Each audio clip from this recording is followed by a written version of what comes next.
Hi there, my name is Ben Martins. I'm the Automotive Application Specialist here at Pico Technology in the UK.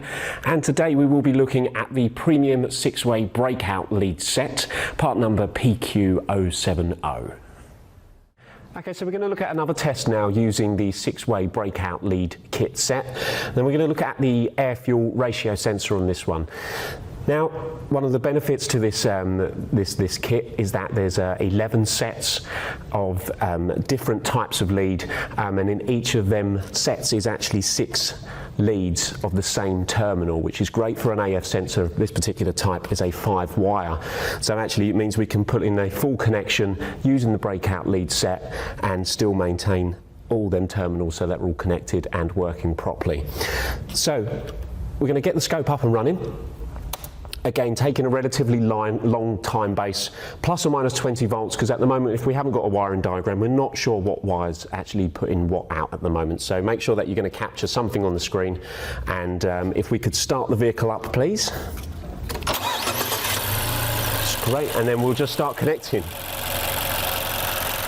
Start at the end now. Now, air-fuel ratio sensors, we tend to look between sort of 4 volts is a general operating range for an AF sensor. Now we can see on this at the moment we've actually got hold of what appears to be the duty cycle for the heater circuit, which is great. It's a good opportunity to actually make sure that that is working.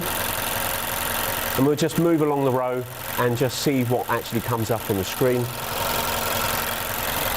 It's not quite the right one yet. Again, that's operating at 12 volts, so again that's certainly not going to be what we're looking for. I'll go for this one. Okay, this starts to look more like it. AF sensors, in order to get a little bit of activation on the screen, we'll do something called a snap throttle or a wide open throttle test. So if you could just put your foot to the accelerator for me, please. That's perfect, thank you very much. And we'll stop the scope there, and then we'll review the results and see what we've got. Okay, so we've got the results from our snap throttle test from our AF sensor. Now, as you can see on the scope, we've got the range up here. We did take a plus or minus 20. You might want to look going back in and obviously reducing this voltage here, just so that you can get a bit of a clearer trace. Now, AF sensors and oxygen sensors tend to be notoriously noisy, so we can do something called filtering. Obviously, if you just apply the active filtering on here, you do start to see a little bit more detail. Or not so much detail, but it makes it more clear on the screen. I'm going to take it off for the minute.